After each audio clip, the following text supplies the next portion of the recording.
Hi folks, this is your MWIS Planning Outlook with the details toward the weekend and beyond.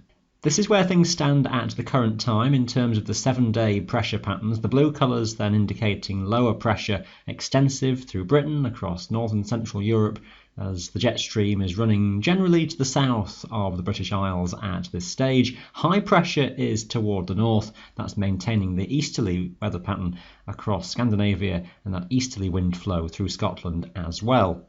It means we do stay rather unsettled, and this is the rainfall pattern then for 5 days through to the weekend, and there's some distinct patterns that play out once again, as in recent times.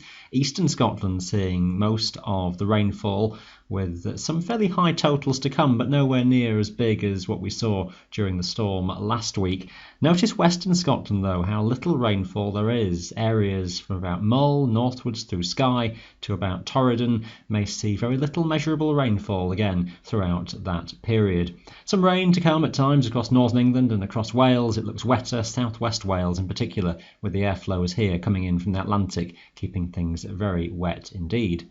Forwards into next week, that's the 5 days taking you through until the 3rd of November, and it doesn't look particularly pretty, with rainfall extensive across the country once more. This model chart will average things out quite a bit, but overall it does show that unsettled trend, with probably the wettest conditions focused across Wales and the least wet conditions toward the north and northwest of Scotland.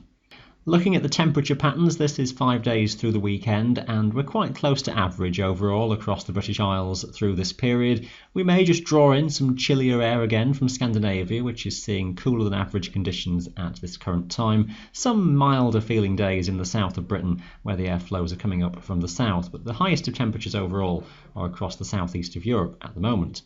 Moving on into next week, and the indications suggest that chillier conditions develop across Britain as those Scandinavian air masses get drawn around from the northeast, so temperatures a little below the seasonal averages for the start of November.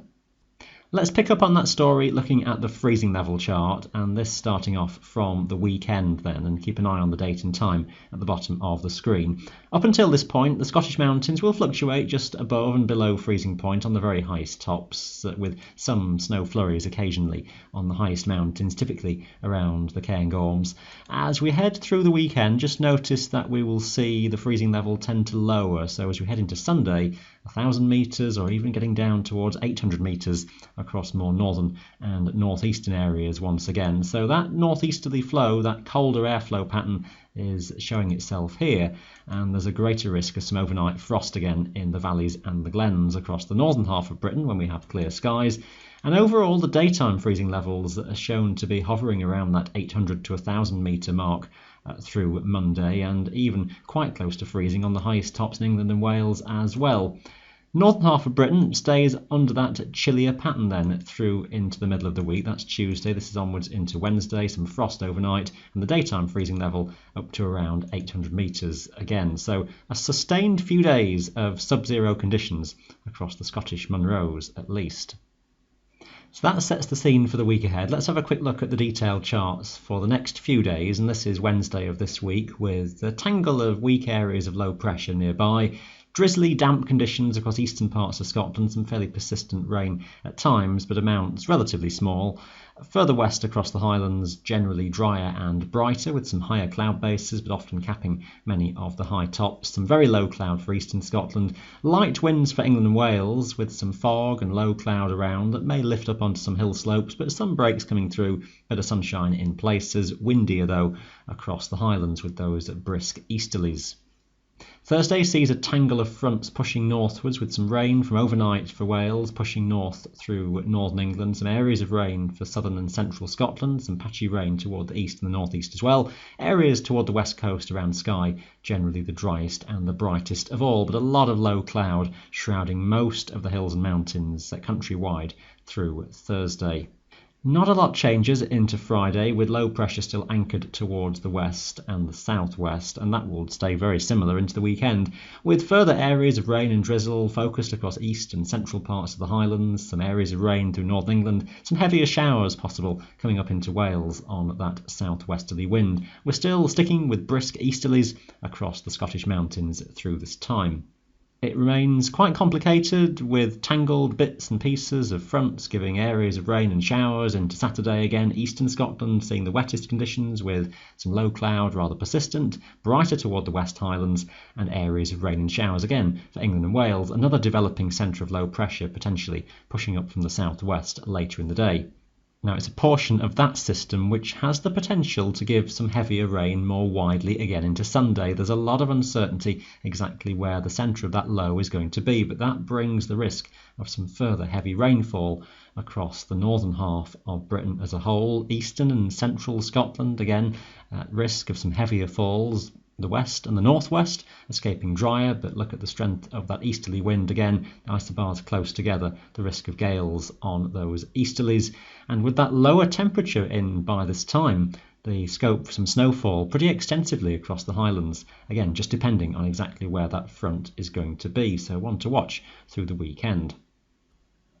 Ongoing concerns for flooding then in the areas already affected by the recent high rainfall totals. This just running the sequence into the start of next week. This is Sunday through into Sunday night. That low swirling around and drawing in that northeasterly airflow, and that's what's bringing that chillier pattern into early next week then, with still some areas of rain and showers and falling as snow over the hills, and maybe to modest elevations across northern Scotland with that freezing level as we saw down below around 800 metres.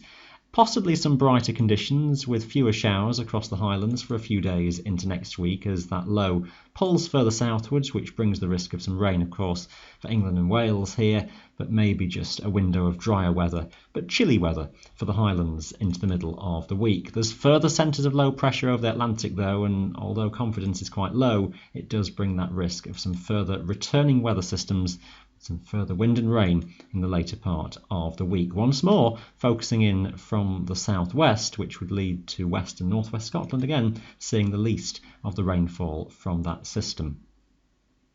It's a pattern which the forecast models do seem to keep going further into November, so even towards the middle of the month, the suggestion of lower than average pressure, keeping things on the unsettled side. Temperatures a little bit up and down, maybe slightly higher compared to just around the change of the month, but still across the Scottish Highlands I suspect the high tops will often hover quite close to freezing point, so some snowfalls still likely at times, but I think we're looking at more spells of wind and rain in the forecast and very little in the way of sustained, settled and drier weather for the time being. Lots to keep an eye on then in the days and weeks ahead, with some wintry conditions to be aware of across the higher mountains, especially in Scotland. For today, that is your planning outlook. Thanks for watching. Bye for now.